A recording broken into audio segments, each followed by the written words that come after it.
So I've seen Haikyuu start to finish, as updated as it is, up to 5 times. Like, it's one of my favorite shows for sure. But what never fails to like catch me off guard is the first episode and how much it captures and how much it resonates with me personally. And so I started thinking about making a video about like why is it so impactful to me to watch Haikyuu episode 1. And so when I was thinking about it and rewatching it, I realized the first thing is that spark when Hinata is looking at the TV and he sees Kurasuno in the Nationals tournament. They're getting all the cheers, and then he sees someone similar to him, small but still like crushing it in the volleyball world where there's usually just tall people. And before I watched that, these kind of sparks would show up in my life where I'd see something that like really impacted me, that really stood out to me. It just never went more than that most of the time. But by seeing the entire story of Hinata from that spark towards the end of the show, I started realizing that's the key to starting a real adventure in life, for me at least.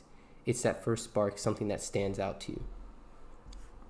Another thing that was really interesting about that first episode is that it's 3 years from the very first spark of watching volleyball to his first opportunity in a tournament. And that goes to show like how much time it can take before you actually get your first opportunity to do your passion. If you see your passion, you may not get like next week or the week after, or a month after, even a year after. It may take 3 years or more to actually get your first idea, your first taste of what it's like to be involved. And that also is important to me because now I'm more patient when it comes to pursuing my goals. I'm not expecting it to pay off within a week. I'm waiting years sometimes to get my real opportunities. Another thing that was really interesting about that first episode was how much obsession was involved in the pursuit.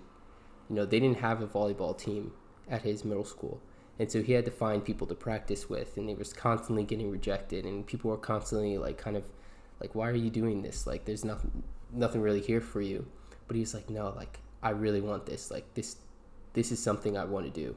And, you know, a lot of times when we're pursuing our goals, there are going to be people on the sidelines or the environment that's like kind of rejecting what we actually want to do. But I learned through this story that like sometimes you just got to push through all that and you will get your chance.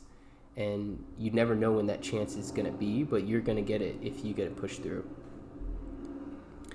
And the last thing that was so cool about it is mainly comes from the rest of the show. Like, as he's going throughout that first episode, they're playing in the middle school tournament, and that's his first opportunity.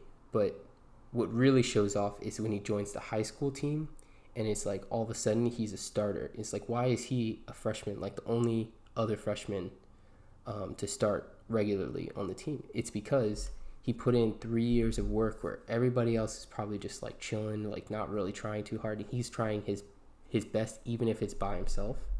And that really made a big difference when he finally got the opportunity to be on a real team. And so overall, like, this first episode, this series is one of my favorite of all time, and I feel like there's so much I could learn from it, so much I feel like other people learn from it too. So I kind of just wanted to make a video about it.